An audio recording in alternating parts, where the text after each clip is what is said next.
Hey, I'm Christina Hoffmeyer with Realty One Group Ultimate, and today we're talking about saving the drama for your mama in real estate negotiations. Now, how many of you guys have been there? You're hashing out a deal with another agent. Your emotions are running high. All you want to do is kick and scream with one another, and absolutely nothing gets done, and then all of a sudden the deal is dead. That's drama. One or both of those parties didn't keep the drama out of the situation, because in situations we have a buyer that wants to buy and a seller that wants to sell. So we have two people that want exactly the same thing. It's just a matter of how to get there. So let's talk about some steps that you can do to make sure that you're always keeping your cool in these situations for the benefit of your clients. First step is you need to prepare and set clear objectives.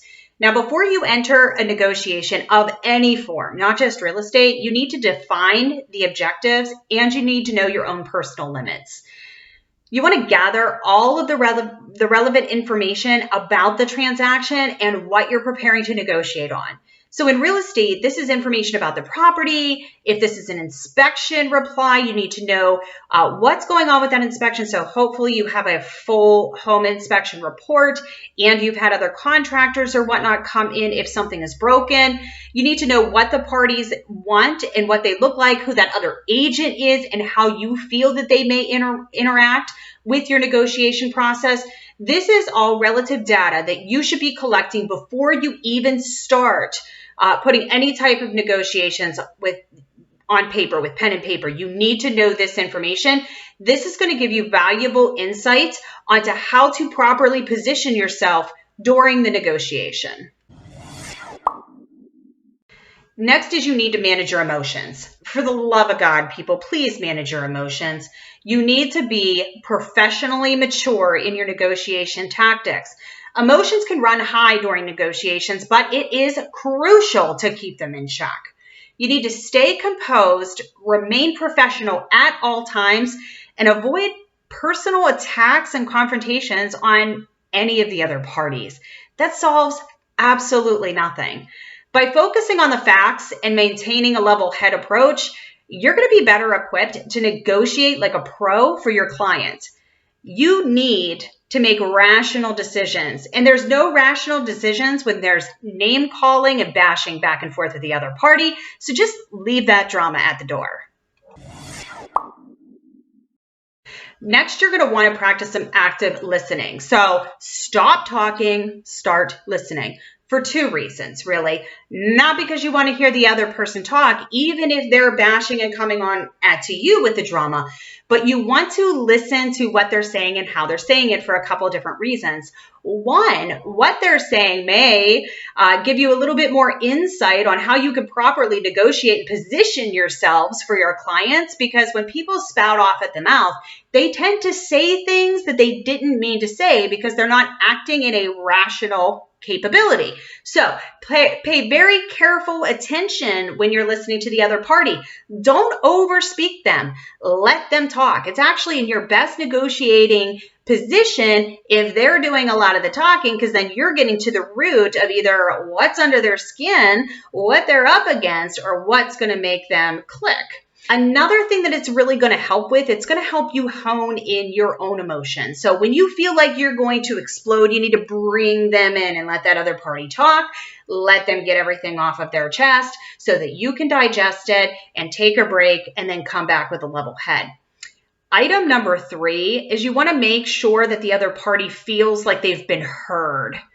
You need to actively listen so that they know or they assume that they've been actively heard. And you do want to say these key words. It says, I understand your position. I understand how you feel. I'm empathetic to your current situation. By saying these things, it doesn't mean that you agree with them, but it means that they're being acknowledged and that their emotions or their situation is valid. You're validating the way that they feel without agreeing to what they're asking you to do. Next, you want to try to find some common ground. Beginning of this video, I started out, you have a buyer that wants to buy and a seller that wants to sell. That is usually your common ground. you can use that line with your other agents. Listen, we have a buyer that wants to buy and I got a seller that wants to sell. Let's find some common ground to make this work. By saying things like this helps build a cooperative atmosphere and increases the chances of finding some type of win-win solution, because that's often the best place to be. If you can negotiate to a point where the buyer is getting what they want and the seller is getting what they want and the ultimate goal is met, you have both parties walking away feeling like they've won. But more so than the parties, when we're talking about drama within the negotiation period, you've got two agents that feel like they've gotten what they've wanted. Everybody here wants to win, and there's no reason, with a little bit of understanding and taking some of these approaches that we're talking about, all parties can't feel like they've won in some way. Now, one way you can do this is having a problem-solving mentality. So approach negotiations as an opportunity to find creative solutions rather than ways for the other party to lose. Again, we were talking about this win-win situation. We got a buyer that wants to buy and a seller that wants to sell. Let's look at some problem-solving things here. If you represent the buyer and your buyer really wants these repairs done, what does the seller want? What's something that the seller wants? Can you say, okay, well, the seller wants to close 2 days early because they're going on vacation. So talking to the other agent, hey, my buyer really wants the furnace fixed. And if they're willing to fix the furnace, then my buyer is willing to allow the seller to close 2 days early to further accommodate their upcoming vacation. That is a problem-solving mentality. We took what would be a large problem for a buyer and got what we wanted while offering the seller something that was a huge problem to them, giving them something that they wanted. So this becomes less of a do what I say and let's mutually exchange services so that we're both happy.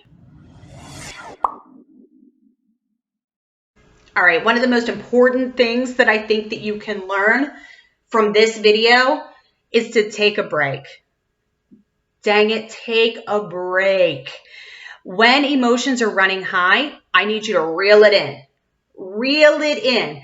Take all of those real estate demons that you're feeling building up in your chest and just hold on to them tight and stop talking. When you're in this heated argument with the other party, and one person is saying things that, that are not very nice or not very cooperative and are just making the situation worse, you automatically want to defend yourself. It's human nature, right? You can't tell me that, or my buyer's walking away, or whatever the case may be. The best thing you can do is to reel it in and stop. Because then we're coming back to the situation that we've already talked about before, where the other party is going to be actively listening to what you say, because that's what they're going to use against you. So you need to stop talking if things become overwhelming. There's no shame in telling somebody, listen, I appreciate that this is getting, everybody's very upset, but this is getting out of control. So what I'm going to do is I'm going to go ahead and get off the phone. I'm going to confer with my client, or I'm going to confer with my broker, and then we're going to give you a call back and see if we can work something else out, and hang up the phone. By saying that you need to keep the drama at the door doesn't also mean that you need to be a doormat. So it's okay to end the conversation and just take some time for yourself. This is when I want you to talk to your broker, talk to other agents in the office, talk to your mentor, attorney, whoever you got, except your client. Do not word vomit on your client. Please do not word vomit on your client. But you need to take a minute to step out, go to somebody else. That way you can get out of your own head and get out of your own emotions, lay the facts on the table for them, and then have somebody there that you can bounce ideas off of. You'll be so surprised that once you get that out of your system, how much your emotions come down and how you become so much more level-headed. And that way you can start the conversation over at a later time with the other party, and hopefully they've gotten their emotions in check by that time too. All right, last thing you can do. We've all been in situations where negotiations have just gotten out of control, we've gotten an attitude with people we didn't mean to, said some things we didn't mean. Maybe we did mean them, but we did not want to say them in the moment. What do you do now? What do you do if you're in a negotiation with another agent and things have just gone haywire and you weren't able to keep your emotions in check? You bought into all that drama like you were in high school and you just let her rip. What do you do then? Best thing you can do is give it a little bit of time, an afternoon or maybe the next day, and call the agent and apologize. It's that simple, people. Just apologize. I tell you what, I have been in these difficult situations before, and I've had agents apologize to me, and I have thought to myself, like, wow, like nobody does that. Like nobody calls and apologizes. And I tell you what, some of those people to this day are the agents that I respect the most, because they were able to look inside themselves and say, wow, I really screwed up. I dropped the ball on this one. This is not this other agent's fault. We all want the same thing. It's just, my emotions got the best of me and I said some things that I didn't mean and I raised my voice when I shouldn't have. So if things do get out of control, be the bigger person and just apologize. So sometimes just swallowing that pride and saying, I'm sorry, I messed up. Wasn't you, it was me. That's all you need to say to make the situation right. I tell you what, mastering the art of keeping your cool is super difficult in real estate.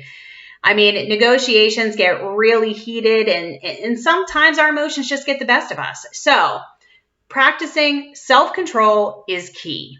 By preparing thoroughly, managing your emotions, actively listening and talking less, finding some common ground, and adapting that problem-solving mentality goes a long way when it comes to real estate negotiations. And remember, if things go haywire and you feel like you're out of control, seek the advice of your broker, attorney, or your mentor. You'd be surprised how they can put everything in perspective for you and really bring those emotions down a notch so that you can be the very best realtor for your clients. And at the end of the day, our job is to look out for them and not ourselves.